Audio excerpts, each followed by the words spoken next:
Esiet sveicināti Dabas šovā Sarkanais komats. Un šodien mēs apstīsimies dažas Latvijas ainavas.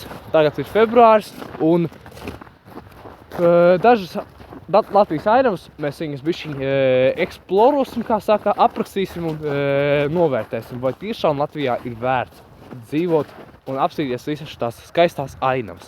Tā kā uz priekšu. Studijā Artūrs Ozoliņš. Rūdītais, dišciltīgais un drosmīgais dabas vērotājs Latvijas Artūrs Ozoliņš jums paskaidros, vai šādu dabas ainavu var pieņemt Latvijas vēsturē. Tad, ko mēs redzam? Mēs redzam upi, mēs redzam tiltu, mēs redzam torni, vēl vienu torni, mēs redzam mežu.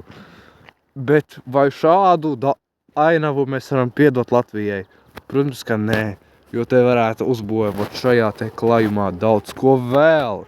Vēl daudz ko, padomāj, cik daudz vietas, te nekā nav, te prosta. Pavasarī te prosta vienkārši ūdens tek. Nežēlīgos apjomos ūdens tek pa šo te vietu, lai gan te varētu uztaisīt veselu ciemu, veselu džambāļu ciemu, kur te varētu dzīvot. Tā kā tas ir ļoti nepiedodami. Turpinot ar upīti. Skatieties, kāda līkumaina upīte, viņa tur vēl tālumā aiziet. Tāds jauks februāra ūdentiņš tecēja un aiztecēja ļoti iespējams uz Ogres upīti. Tātad šim ūdentiņam visticamāk ir kādi -5, pat vairāk grādu. Es domāju, kā redzat, tas ir tiltiņš un viņš šeit pusē arī iet. Parādīšu arī to pusīti obligāti. Un es domāju, ejiet vērojiet upīti, cik vien vēl gribat. Es aiziešu nokārtot, man pīpauze, šņabīts jāiedzer un tādas lietiņas. Tā kā tiksimies vēlāk.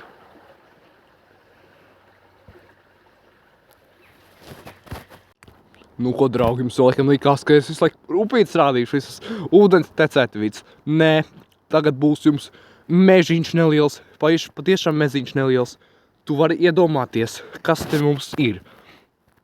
Tas ir prosts, vienkārši prosts mežiņš, nekā nav. Te ir lielāki, mazāki pundurīši, pundurkociņi, ar celmiņiem, un te neko nevar izdarīt, pilnīgi neko. Es esmu ļoti strikts, es esmu ļoti nopietns vērtētājs.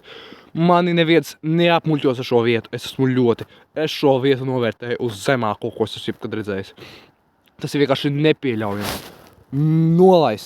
Nolaista vieta nepieļaujami nolaista. Šīs dienas noslēgumā Artūrs Ozoliņš vēlējās pateikt šādus vārdus.